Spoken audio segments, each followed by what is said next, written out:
आज है कामका एकादशी। आइए जानते हैं कामका एकादशी का महत्व। कुंती पुत्र धर्मराज युधिष्ठिर बोले कि हे भगवान, मैंने आषाढ़ माह के शुक्ल पक्ष की देवशयनी एकादशी का सविस्तार वर्णन सुना। अब आप मुझे श्रावण मास के कृष्ण पक्ष की एकादशी की कथा सुनाइए।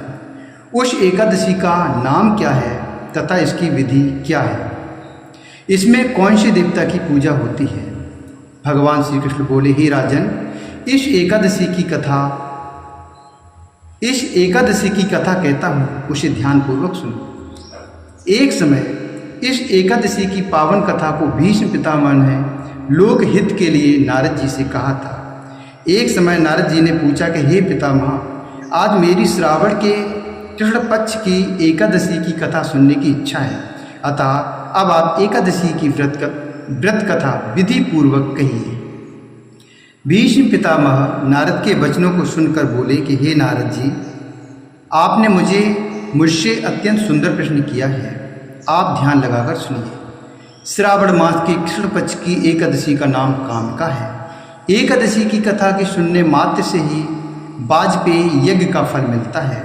कामका एकादशी के व्रत में शंख, चक्र, गदाधारी विष्णु भगवान की पूजा होती है। जो मनुष्य इस एकादशी की धूप, दीप, नैवेद्य आदि से भगवान विष्णु की पूजा करते हैं, उन्हें गंगा स्नान के फल से भी बड़ा फल मिलता है। सूर्य या चंद्र ग्रहण में केदार और कुरुक्षेत्र में स्नान करने से जो पुण्य मिलता है, वह पुण्य विष्णु भगवान की भक्तिपूर्वक पूजा करने से मिल जाता है। श्री विष्णु भगवान के पूजन का फल समुद्र और वन सहित पृथ्वी दान करने और सिंह राशि वालों को गोदावरी नदी में स्नान करने के फल से भी अधिक होता है। व्यतिपात में गंडकी नदी में स्नान करने से जो फल मिलता है, वह फल भगवान की पूजा करने से मिलता है। संसार में भगवान की पूजा का फल सबसे अधिक है। भगवान की पूजा का फल श्रावण मास के कृष्ण पक्ष की एकादशी के फल के बराबर है। अतः भक्तिपूर्वक भगवान की पूजा न बन सके तो श्रावण मास के कृष्ण पक्ष की कामका एकादशी का व्रत अवश्य करना चाहिए। आभूषणों से युक्त बछड़ा सहित गौ दान करने से जो फल मिलता है, वह फल कामका एकादशी के व्रत से मिल जाता है। जो उत्तम द्विज श्रावण मास के कृष्ण पक्ष की कामका एकादशी का व्रत करते हैं तथा श्री विष्णु भगवान की पूजा करते हैं, उससे समस्त देव, नाग, किन्नर, पितृ आदि की पूजा होती है। इसलिए पापी से डरने वाले व्यक्तियों को विधि विधान सहित इस व्रत को करना चाहिए। संसार सागर तथा पापों में फंसे हुए मनुष्यों को इनसे छूटने के लिए कामका एकादशी का व्रत करना चाहिए। कामका एकादशी के व्रत से समस्त पाप नष्ट हो जाते हैं। संसार में इससे अधिक पापों को नष्ट करने वाला कोई और उपाय नहीं है। हे नारद जी, स्वयं भगवान ने अपने मुख से कहा है कि मनुष्यों को अध्यात्म विद्या से जो फल मिलता है, उससे अधिक फल कामका एकादशी का व्रत करने से मिल जाता है। इस व्रत के करने से मनुष्य अंतिम समय में अनेक दुखों से युक्त यमराज तथा नरक के दर्शन नहीं करता। कामका एकादशी के व्रत तथा रात्रि जागरण से मनुष्य को कोई योनि नहीं मिलती और अंत में वह स्वर्गलोक हो जाता है। जो मनुष्य श्रावण मास के कृष्ण पक्ष की कामका एकादशी को तुलसी से भक्तिपूर्वक श्री विष्णु भगवान की पूजा करते हैं, वे इस संसार सागर में रहते हुए भी इस प्रकार अलग रहते हैं जिस प्रकार कमल पुष्प जल में रहता हुआ भी जल से अलग रहता है, अर्थात कीचड़ में रहते हुए भी वह कीचड़ से अलग रहता है। भगवान की तुलसी दल से पूजा करने का फल एक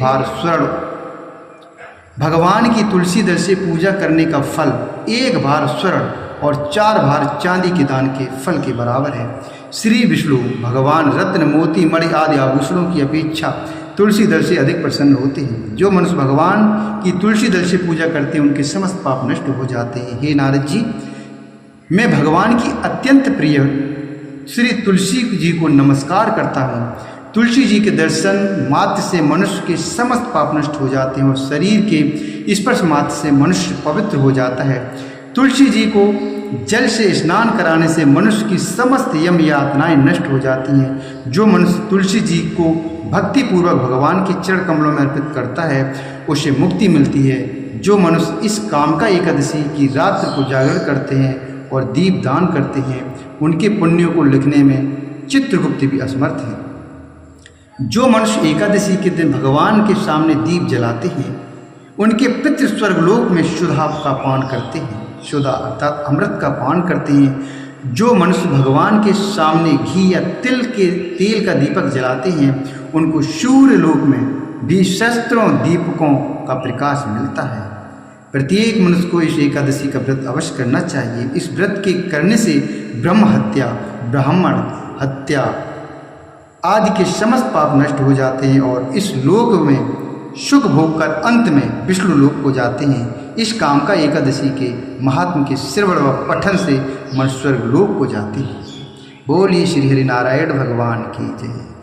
दोस्तों, अगर ये कथा आपको अच्छी लगी हो तो औरों में भी शेयर कीजिए और हो सके तो चैनल को भी सब्सक्राइब कीजिए, क्योंकि हम इस तरीके के वीडियो इस चैनल पर लाते रहते हैं।